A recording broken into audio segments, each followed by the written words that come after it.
इन जुमलों पर जाइए और देखिए, फ़अतरफ़ू बिज़ंबिहिम, यानी वहां जाने के बाद वो अपने जुर्म का एतराफ़ करेंगे। हाँ अय अल्लाह हमने शराब पी थी, हाँ हाँ अय अल्लाह हमने जुआ खेला था, हाँ अय अल्लाह हमने फला आदमी का मर्डर किया था, हाँ अय अल्लाह हमने बेशर्मी और बेहयाई के सारे अड्डे खोले थे, हाँ अय अल्लाह हमने जलसों के नाम पर, दीन के नाम पर जलसे कराए, लेकिन इसके बावजूद मेला और ठेला लगाने से हम नहीं रोक पाए। लड़कियां नाचती रहीं, गाती रहीं, यहां तक के फैशन और उड़िया कपड़े पहनकर निकलती रहीं, जलसों में भी लिपस्टिक और क्रीम लगा लगा के आती गईं, लेकिन हम बेबस थे, हम उनको नहीं रोक पाए, क्योंकि इन्हीं के आने से तो हमारे जलसे चल रहे थे, इन्हीं के आने से तो हमारे मदरसे का चंदा हो रहा था। फ़अतरफ़ू बिज़ंबिहिम, वो अपने गुनाहों का इकरार करेंगे, स्वीकार करेंगे और एक्सेप्ट करेंगे, लेकिन वहां इकरार और एक्सेप्ट करने से कुछ नहीं होगा। जलसा हो रहा आपके यहां, ये जलसा हो रहा है, और बाहर क्या हो रहा था कुछ कहने की जरूरत ही नहीं है, नजर डाल लो, देखा होगा आपने। कहना पड़ता है सख्त जुमले, नहीं कहना चाहता हूं, तहजीब के खिलाफ है, लेकिन कहना पड़ता। ऐसा लग रहा था जैसे एक कुतिया के पीछे 10-10 कुत्ते भाग रहे। हंस रहे हो, हंसो, मैं कुतिया किसको कह रहा हूं वो भी तुम जान रहे हो, और कुत्ता किसको बोल रहा हूं वो भी तुम जान रहे हो।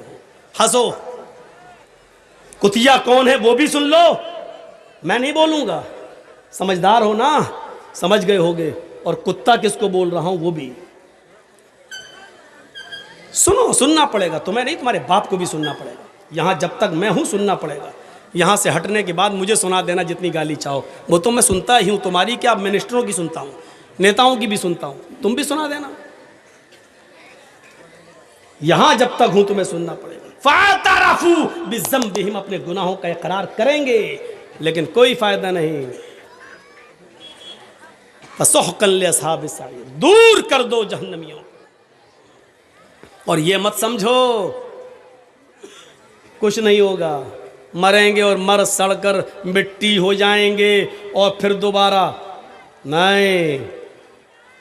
अयहसबुल इंसानु अल्लन नजमा इज़ामह बला क़ादिरीन अला अन नुसव्विय बनाना बल युरीदुल इंसानु लियफ़जुरा अमामह यसअलु अय्यान यौमुल क़ियामह फ़इज़ा बरिक़ल बसरु व ख़सफ़ल क़मरु व जुमिअश शम्सु वल क़मर यक़ूलुल इंसानु यौमइज़िन अयनल मफ़र कल्ला ला वज़र। एक एक लफ्ज़ पर ईमान लाओ कुरान के। इंसानों, तुमने ये सोच रखा है अल्लाह हमारी हड्डियों को दोबारा जमा नहीं कर पाएगा। अयहसबुल इंसानु अल्लन नजमा इज़ामा, क्या इंसान ये सोचा बैठा है कि अल्लन नजमा इज़ामा, हम उसकी हड्डियों को इकट्ठा नहीं कर पाएंगे, हम उसकी हड्डियों को जमा नहीं कर पाएंगे, हम उसकी हड्डियों को एकत्रित नहीं कर पाएंगे। अरे इंसान, ये तेरी सोच है, तेरी घटिया सोच है। अरे हड्डियां तो बहुत दूर की बात, बला क़ादिरीना अला अन नुसव्विय बनाना, हम तो तेरे उंगलियों के पोर को भी, हम तो तेरे उंगलियों के पोर को भी दोबारा बनाने पर कादिर हैं। ये उंगलियों का पोर जानते हो ना, अल्लाह ने 1400 साल पहले कहा इन पोरों को भी बनाने पर कादिर है। यही पोर तो है सब कुछ। हमारा उंगली, ये उंगली और आपकी उंगली कभी टच नहीं हो सकती है, एक हो ही नहीं सकती है। और पूरी दुनिया के इंसानों की उंगली, फिंगर एक दूसरे से अलग हैं। आप देख लीजिए, अभी अगर हम उस पे हाथ रख दें, आधार कार्ड जो बनता है आपने देखा होगा, या पासपोर्ट वगैरह, तो आप फिंगर प्रिंट लिए जा रहा है ना, ये आप जैसे ही रखेंगे, क्या नाम है, मौलाना जर्जीस झूठ बोल के जा रहे हैं, क्या नाम है, पासपोर्ट सुलेमान साहब के नाम से बनवा लिया है, जर्जीस, भागना है।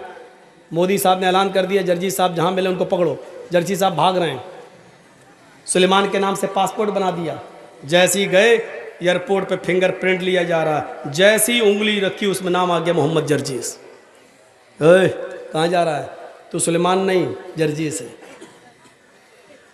मेरी उंगलियों के फिंगर आपकी उंगली आपके फिंगर से अलग हैं, और पूरी दुनिया में करोड़ों नहीं अरबों इंसान है और सबका एक दूसरे से अलग है, एक हो ही नहीं सकता। ये अल्लाह, ये एक उंगली का कमाल है।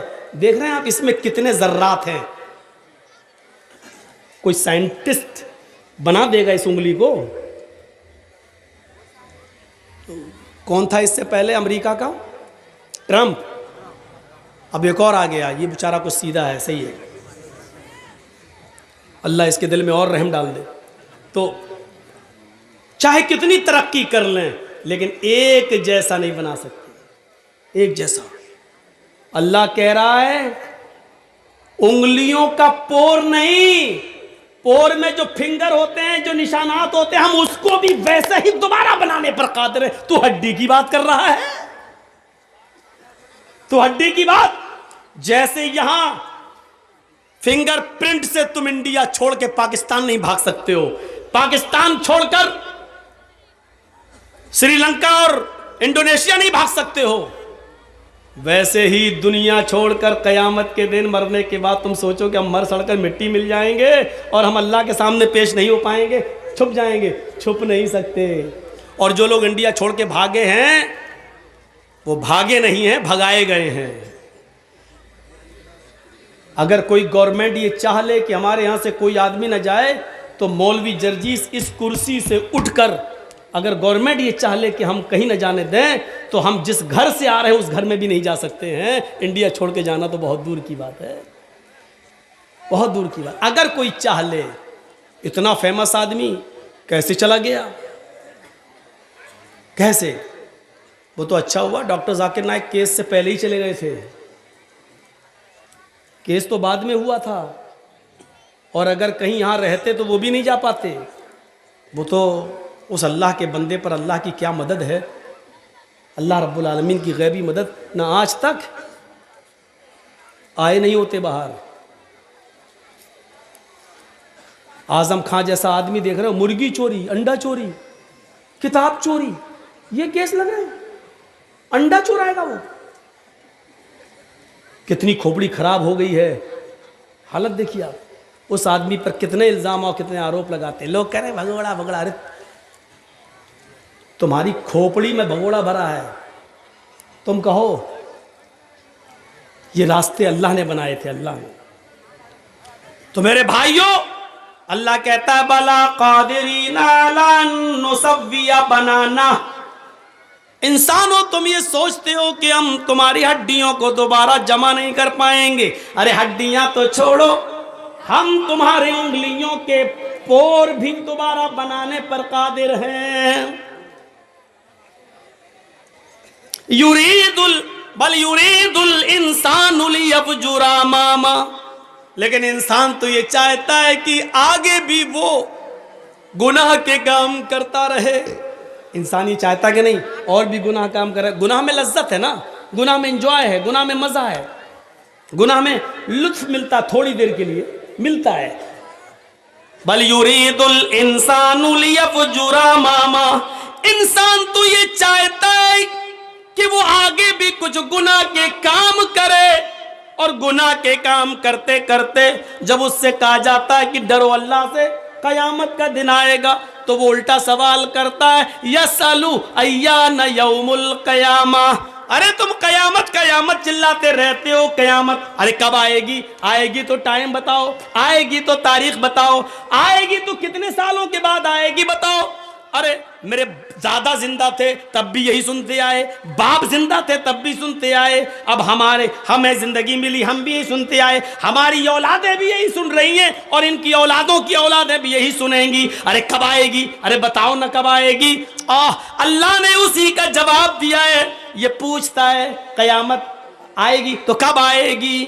सुनो, फैजा बरिकल बसरू, आंखें जब चुंधिया जाएंगी, आंखों की रोशनी सल्ब हो जाएगी। ऐसे करो, चुंधियाना किसको बोलते हैं? इतनी रोशनी आ जाए कभी कभी हमारी आंखों के सामने कि उस रोशनी में भी हमें कुछ ज्यादा दिखाई नहीं देगा, उसके पीछे क्या हमको नहीं दिखाई देगा। इसको कहते हैं जब कयामत आएगी तो उसकी पहचान ही होगी, फैजा बरिकल बसर, आंखें चुंधिया जाएंगी, व खसफल कमर, चांद की रोशनी सल्ब कर ली जाएगी, चांद बेनूर हो जाएगा। आंखों की रोशनी, आंखें चुंधिया जाएंगी, चांद बेनूर हो जाएगा। व जुमिया शम्सु वल कमर, चांद और सूरज दोनों जमा कर दिए जाएंगे। चांद और सूरज, सूरज के अंदर से गर्मी धीरे धीरे कम हो रही है। अल्लाह ने कहा ना इज़ा शम्सु कुव्विरत, हम सूरज को लपेट लेंगे। जब सूरज लपेट दिया जाएगा तो सूरज कैसे लपटेगा मालूम है? सूरज ऐसे लिपटेगा क्या?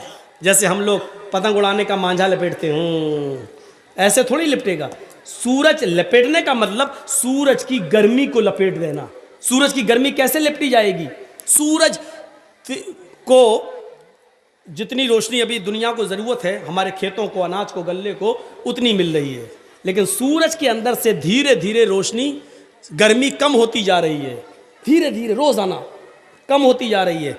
और जितनी गर्मी धीरे धीरे कम होती है और ज़मीन पर अनाज को पकने के लिए और गल्ले को पकने के लिए जितनी गर्मी की ज़रूरत पड़ती है, सूरज अपनी मकनातीसी ताकत के जरिए ज़मीन को उतना अपने ऊपर खींच लेता है। इतनी सूरज की गर्मी कम हुई तो ज़मीन उतनी ऊपर बढ़ जाती है सूरज की गर्मी को हासिल करने के लिए।